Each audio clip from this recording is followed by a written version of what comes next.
Il y a une réponse à toute question, comme il y a une solution à tout problème.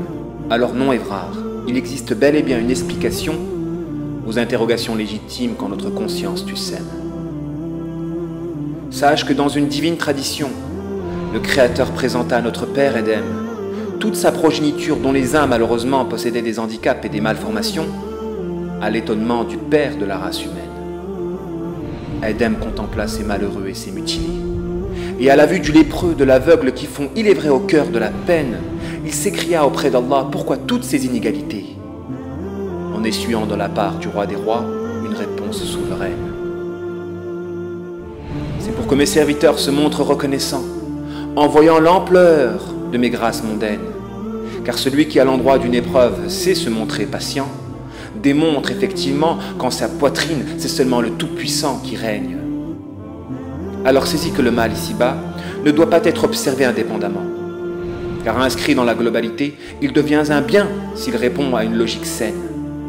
Aussi de même que Satan aspire à construire son mal avec des briques de bien et de plaisirs passagers par lesquels il veut nous rendre dépendants, Allah agit diamétralement en construisant le bien à partir de matériaux dont les ingrédients sont la douleur, le sang, la mort et la peine.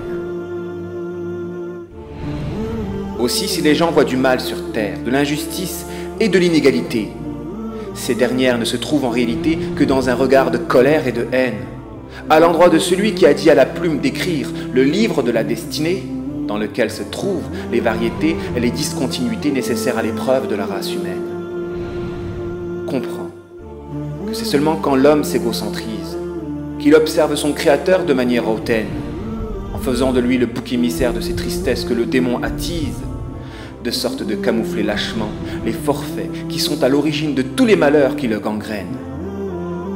Au final, si le mal peut servir de carburant et de stimulant, à l'accomplissement du bien, à notre introspection et à la repentance que Dieu aime, alors il ne devient plus un mal mais un bien, et celui qui saura le déclencher sagement deviendra le contraire d'une double facette dont le beau visage apparent n'est qu'un leurre fruit de vils stratagèmes.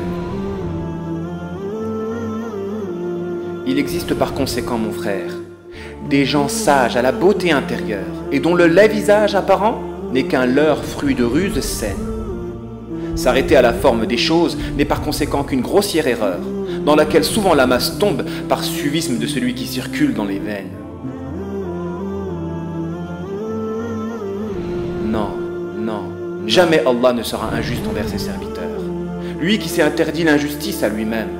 S'il nous éprouve ici-bas par quelque malheur, c'est seulement pour faire jaillir le meilleur qui sommeille ou démontrer tout simplement l'hypocrisie de ceux qui, comme Iblis, possèdent une belle forme quand la profondeur est pleine de vices, de laideur ou de pensées obscènes.